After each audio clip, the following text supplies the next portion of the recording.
That's a big boy. He's strong. You box good. You can do this. You got this over him. You're gonna have to tight up this. You're gonna have to do this. It's a conversation.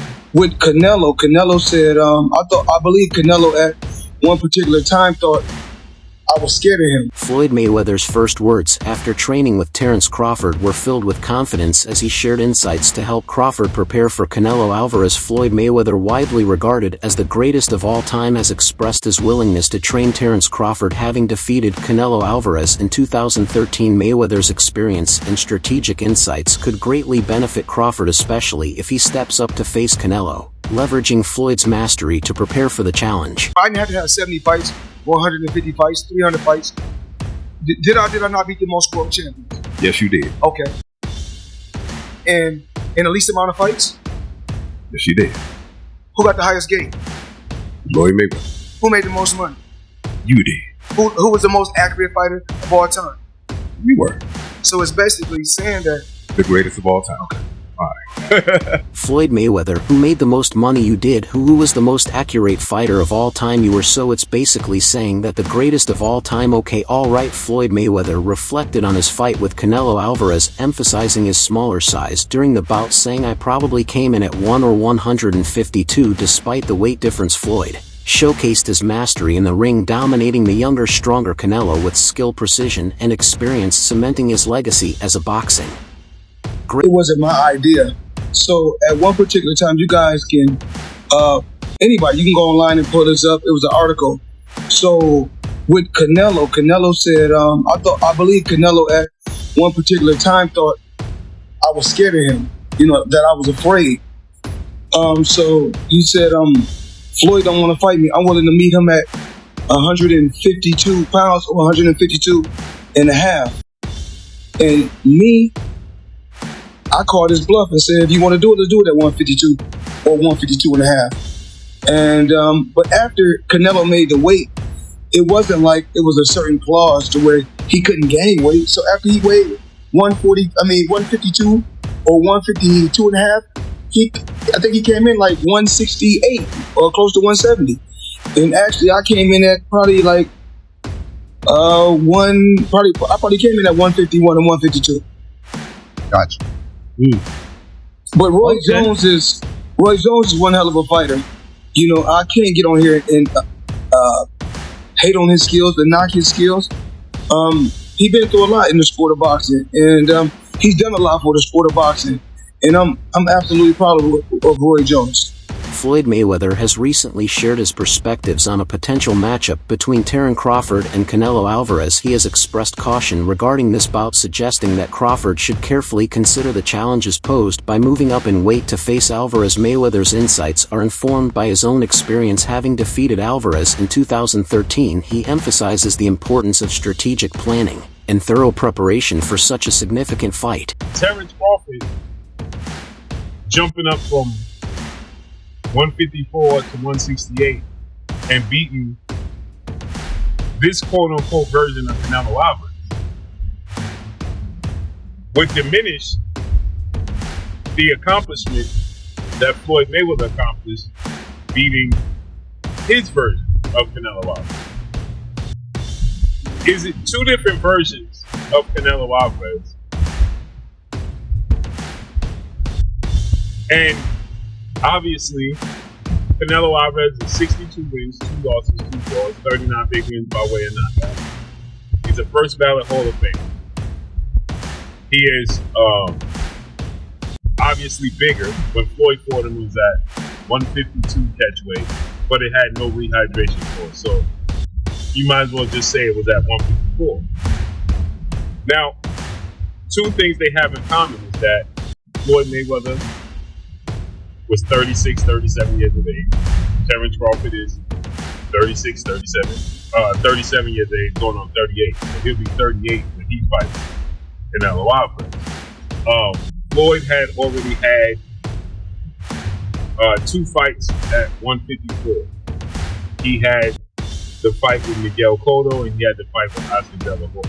Recently, Terence Crawford and Floyd Mayweather visited the gym to watch Shakur Stevenson train, underscoring their support for the rising boxing star. Their presence highlights the strong mentorship and camaraderie within the boxing community. In a recent Las Vegas gym encounter, Floyd Mayweather humorously addressed Eddie Hearn's past comments, questioning his net worth. Mayweather, who has earned over $1.2 billion during his career, lightheartedly showed Hearn some of his accounts to prove his wealth, leading to a friendly exchange between the two. Eddie Hearn was seen engaging in a lively conversation with Terence Crawford and Floyd Mayweather. The trio appeared to enjoy each other's company, sharing laughs and discussing various boxing.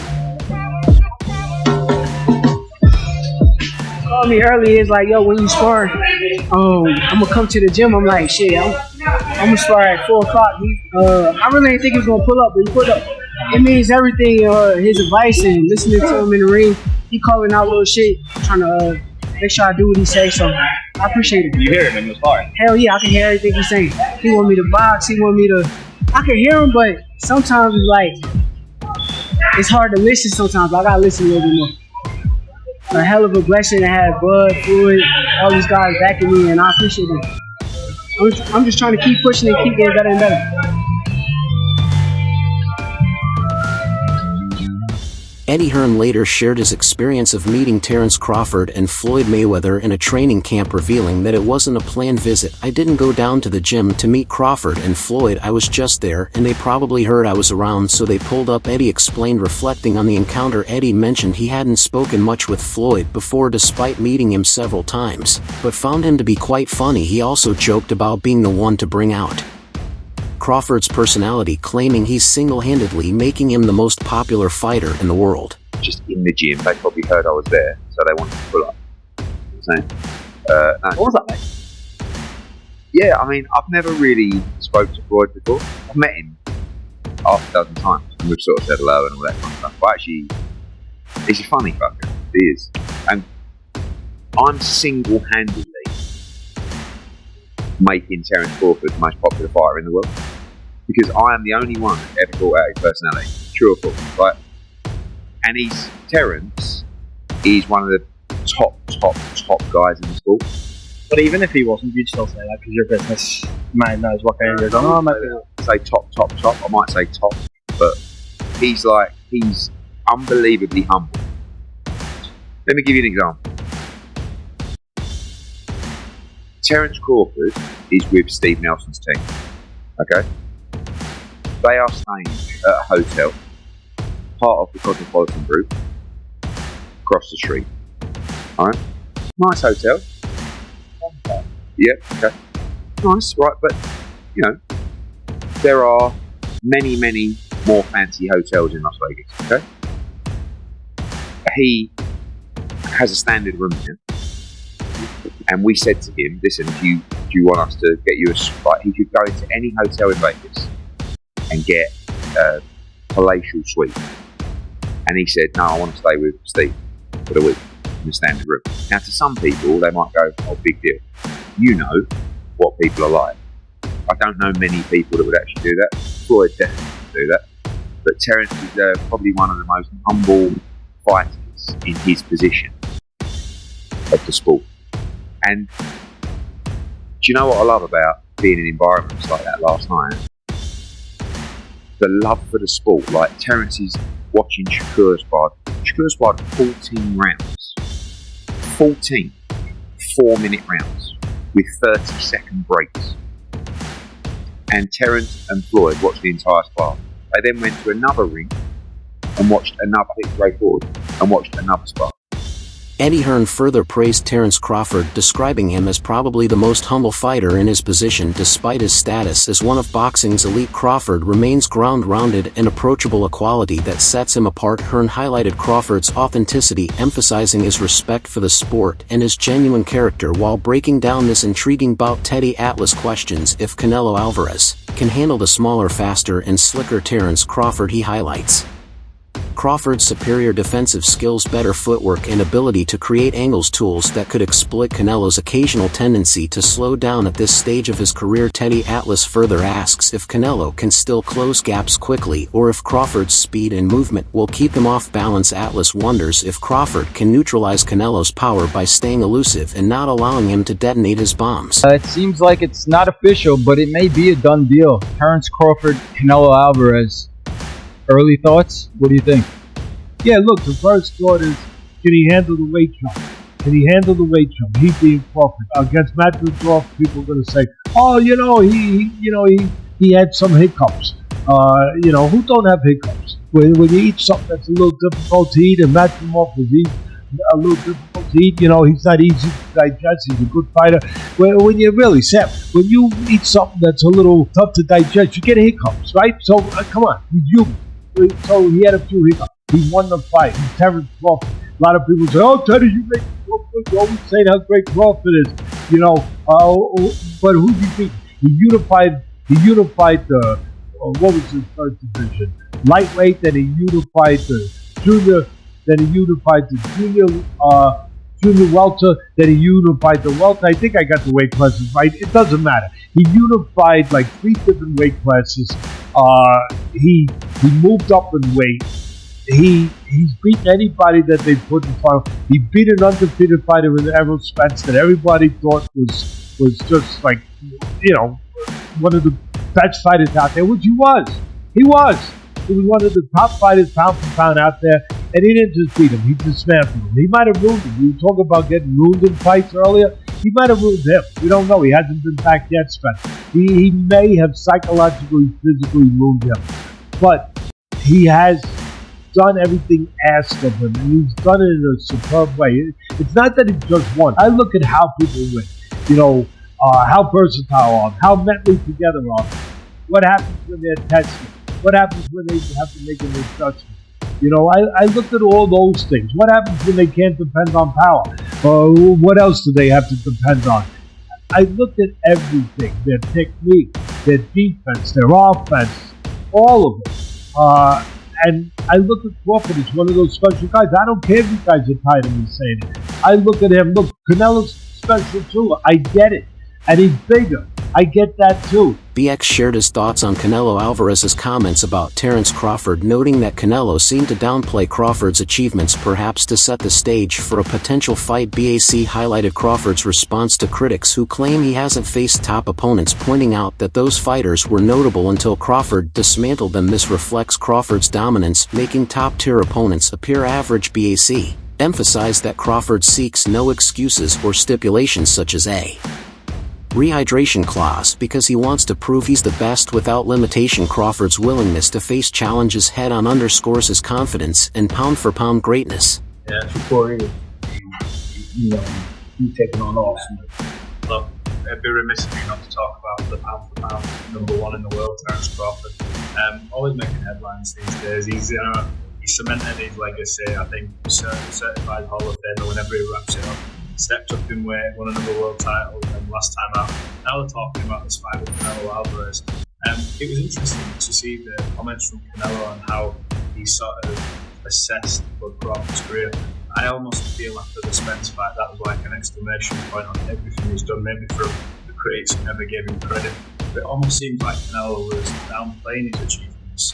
What do you make of that? Is that to build a fight? Because it sells itself. Well, I can tell you like this.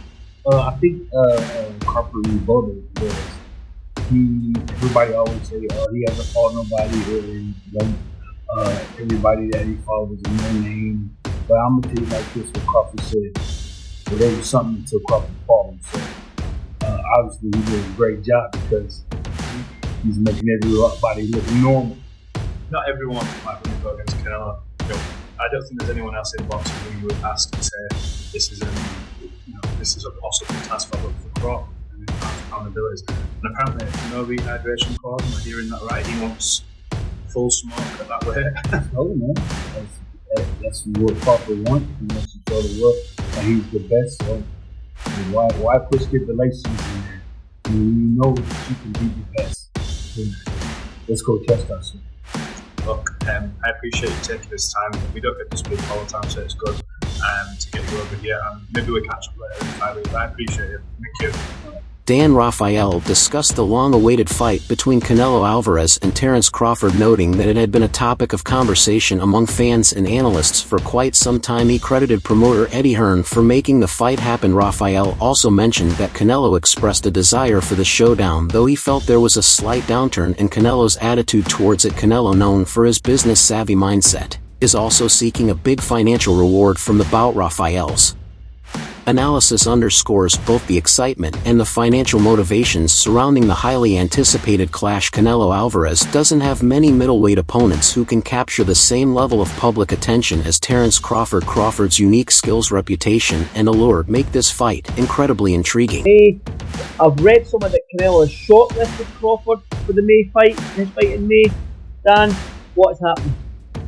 Listen, I think it's just a fluid situation. I don't think there's anything definitive one way or the other at this point.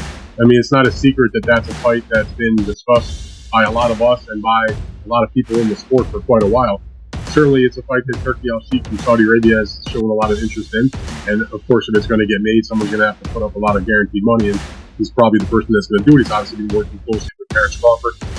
He was involved with Terence Crawford's last fight that took place in August when he fought Israel Majimov. It's obviously a fight that Terence Crawford has been very vocal about wanting. Now, Canelo hasn't ever said he wanted the fight, kind of downplayed it to a certain degree.